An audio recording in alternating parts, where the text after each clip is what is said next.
Jadi seterusnya kita akan masuk kepada bab terakhir pada malam ini, iaitu ulasan dan pandangan Datuk Seri kepada isu-isu semasa termasuk pilihan raya negeri Melaka. Jadi soalan pertama untuk bab ini kepada Datuk Seri. Whisky buatan tempatan iaitu jenama timah. Isu ini amat merisaukan masyarakat bukan Muslim. Orang Cina, orang Kadazan, Dusun Mulut, dan dipandangkan langsung tidak masuk akal, langsung tidak logik. Timah adalah jelas merupakan sejenis sumber semula jadi natural resources di Malaysia. Orang nak utamakan pemakaian bahasa Melayu, bahasa Malaysia, kita gunakan perkataan bahasa Melayu untuk produk tempatan. Tetapi pelbagai sekatan telah disekatkan kepada produk-produk ini. Ini secara langsung menyebabkan orang bukan Islam seperti saya merasa takut terhadap agama yang indah ini, iaitu agama Islam. Jadi apakah pandangan Datuk Seri terhadap isu timah ini? Kecoh di Parlimen beberapa hari nak bincang isu yang kecil seperti ini, tetapi isu ini sehingga hari ini tidak bersurai. Jadi apakah pandangan Datuk Seri? Ya, sebenarnya itu seharusnya tidak menjadi isu, tapi oleh kerana kita sedar dan tahu bila sampai pilihan raya, ya, sama ada Melaka ataupun tahun depan, akan timbullah masalah agama, akan timbullah masalah bangsa, digunakan sebagai satu landasan untuk meraih sokongan. Undilah parti ini oleh kerana kita orang Melayu. Undilah parti ini kerana kita orang Islam. Keluar hukum hudud, keluar halal, keluar haram. Ya, inilah sebab-sebab oleh kerana kita gunakan agama itu, gunakan bangsa itu untuk kepentingan, dan ini tidak selaras dengan ajaran Islam. Ya, dan nama timah itu bukan hak kita. It is not patented to the Malays alone. Ya, ada orang Kristian yang namanya Ali, ada orang Islam namanya Jeffrey. Ya, tapi nama Jeffrey, Riley Jeffrey. Ya. Dan kita bukan, tapi dia orang Islam. Ada orang Islam namanya California. Ada orang Islam namanya Hamburg. Ya, seakan-akan dari Germany. Pada nama. Tapi itu bukan berarti dia Kristian. Ya. Dia letak nama, tahulah kadang-kadang orang kampung, orang ini di sini, dia punya cara dia, pendekatan dia. Takkanlah kita, jangan namakan anak you nama ini salah ini. Tak boleh. Itu kehendak orang tua dia. Tapi yang penting kepada kita apa itu? Dia punya ajaran Islam sebenar yang ada ini. Kita berpandukan dengan Al-Quran, dengan hadis. Kalau salah, apa dalam Islam itu?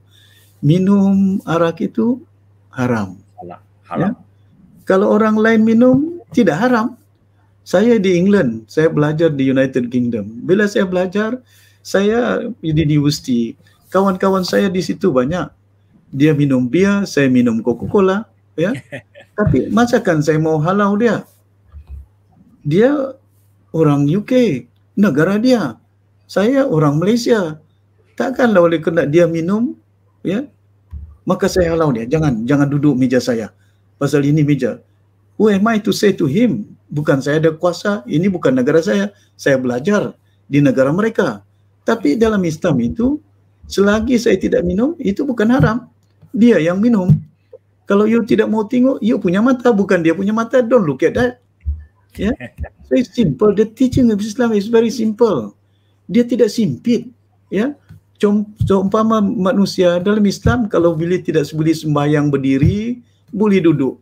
Kalau tidak boleh duduk, boleh baring. Macam-macam.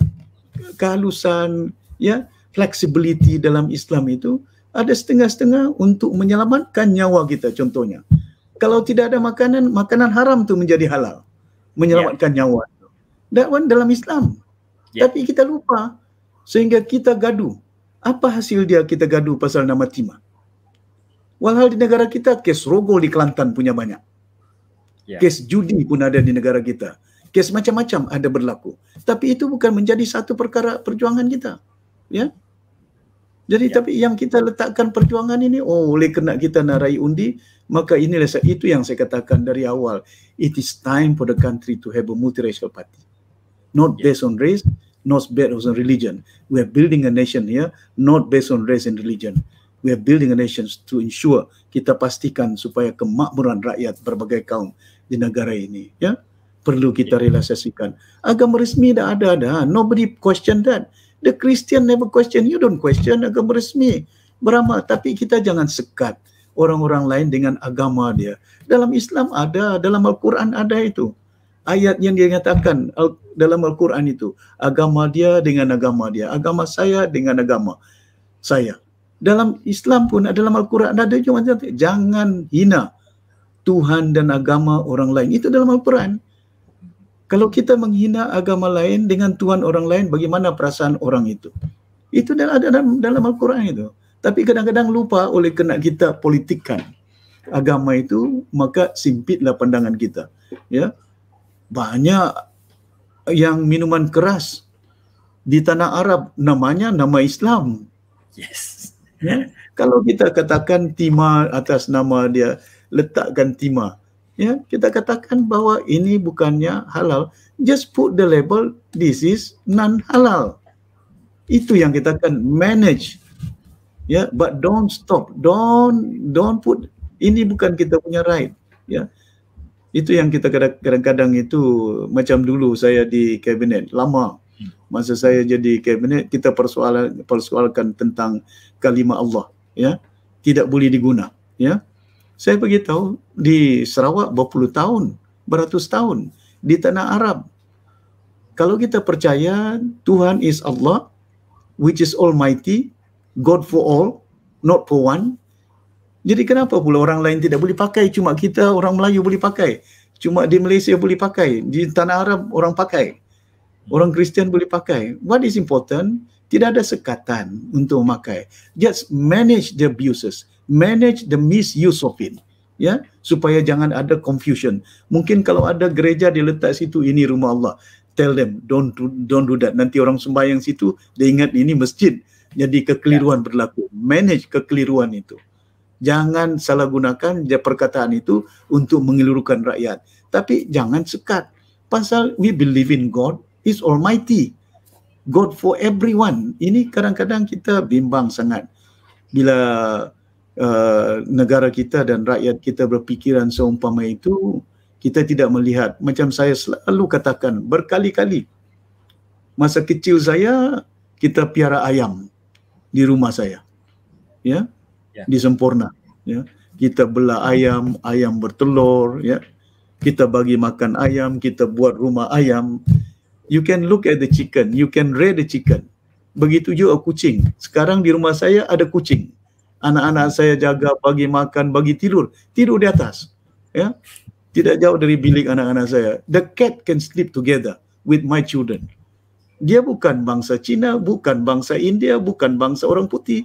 If the animal we can live together, why can't we live with the Chinese, with the Indian? They are all Malaysian, ya, walaupun berbeza agama yang ada. Masa saya jadi menteri di Kuala Lumpur, kadang-kadang anak-anak saya panggil rakan-rakan dia, orang India, anak-anak orang Cina, mau tidur weekend, cuti-cuti, kadang-kadang tidur di rumah saya di Jalan Bellamy.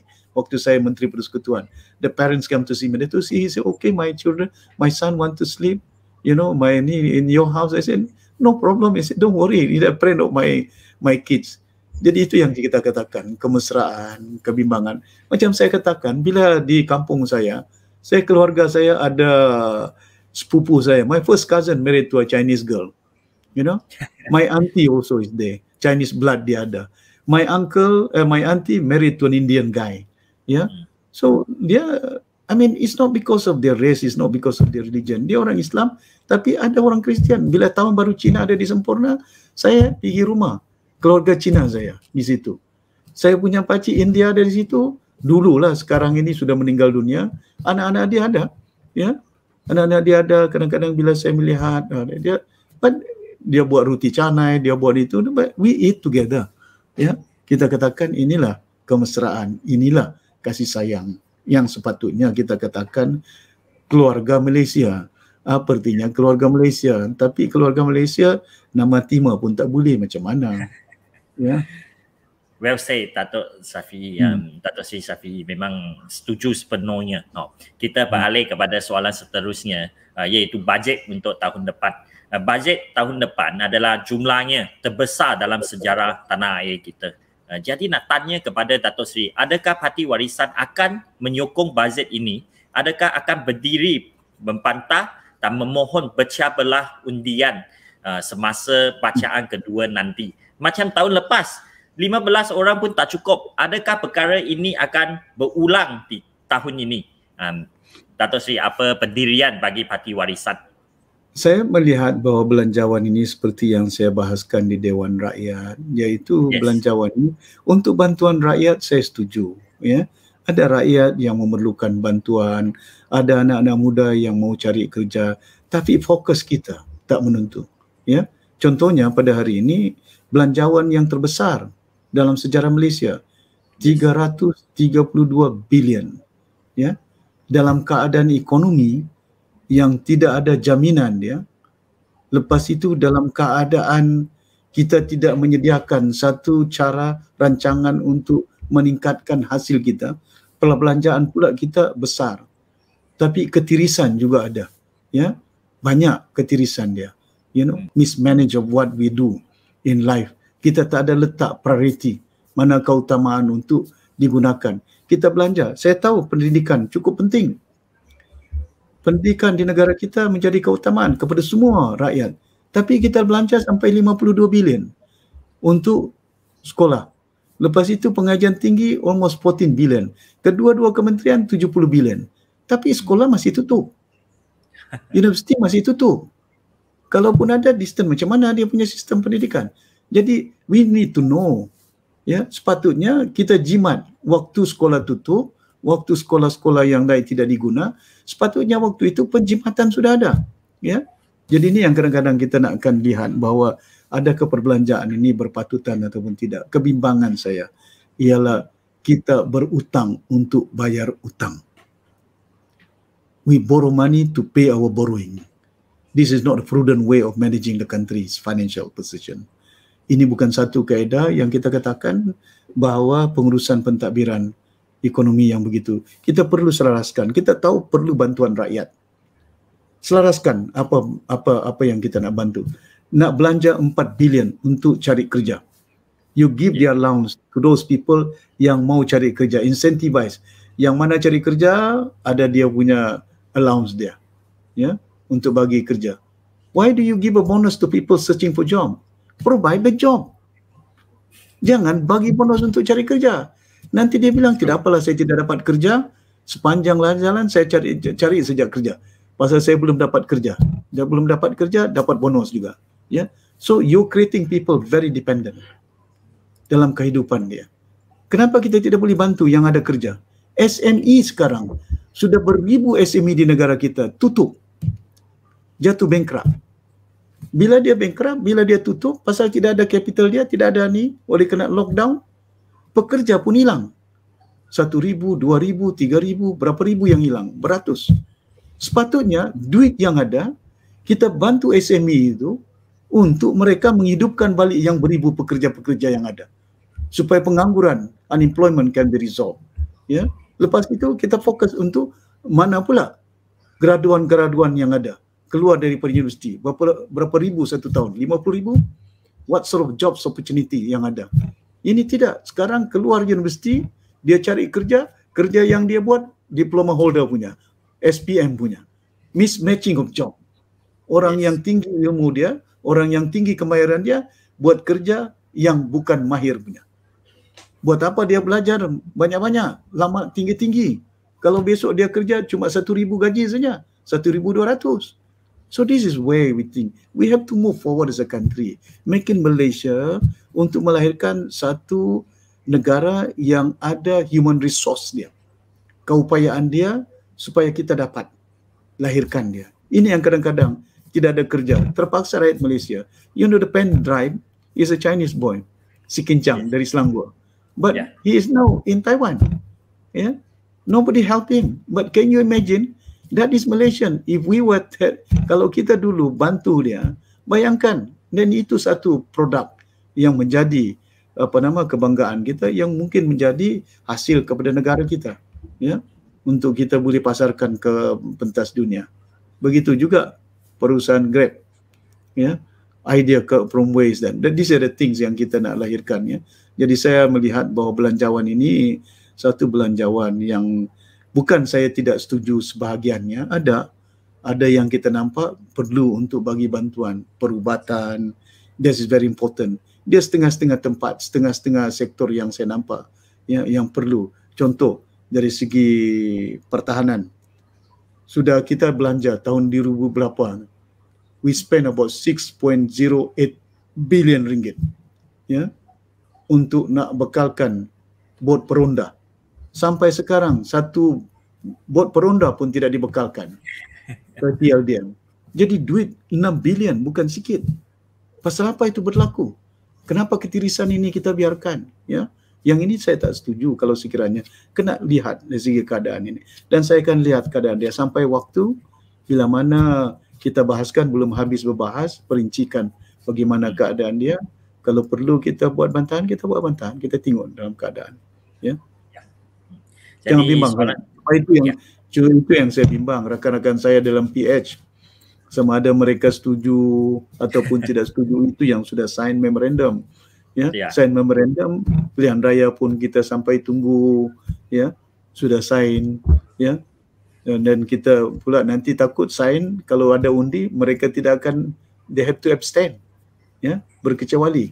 Jadi apa artinya mandat rakyat yang kita sudah pun dapat daripada masyarakat kita? Yang sepatutnya itu menjadi, saya bukan itu hak mereka, saya tidak mau persoalkan. Tapi apa yang sepatutnya berlaku? Contohnya kawasan saya luar bandar, banyak rakyat yang memerlukan bantuan. Sepatutnya saya lah yang minta sign memorandum itu, pasal saya perlukan duit untuk rakyat di kawasan-kawasan, di pedalaman, di Sandakan, di Kelabakan. Tapi kita tahan, kerana kita tidak mau katakan compromise, ya, dari segi apa perjuangan, untuk kita nyatakan bahawa kalau ada betul, kalau tak betul kita bantah. Kalau ada perkara yang tidak betul, kita akan tidak undi. Seumpama itulah yang kita akan lakukan di masa akan datang, ya. Ya. Jadi haraplah jangan berlaku apa yang telah berlaku pada tahun lepas. 15 orang, Tun Dr. Mahathir 96 tahun pun boleh berdiri, tetapi ahli-ahli lain duduk sana enjoy sahaja. Jadi soalan seterusnya tentang pilihan raya negeri Melaka yang akan datang ini adalah difahamkan bahawa warisan tidak akan mengambil bahagian dalam pilihan raya ini. Adakah ini benar? Jika ia benar, adakah Datuk Seri dan Parti Warisan akan turun padang untuk membantu mana-mana pihak? Datuk Seri. Saya warisan kita dah putuskan tidak akan turun padang di kawasan itu, dan di samping itu kita juga telah putuskan fokus untuk kita sediakan persediaan pilihan raya ke-15, ya.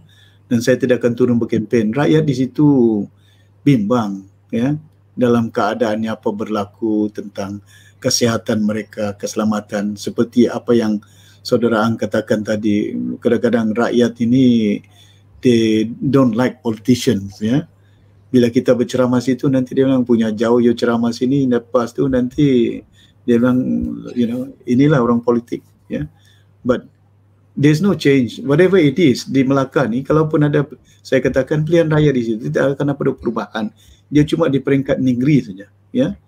Tapi itu yang saya melihat bahawa tidak perlu bagi kita untuk turun ke bawah, dan itu terserah dengan rakyat di peringkat negeri.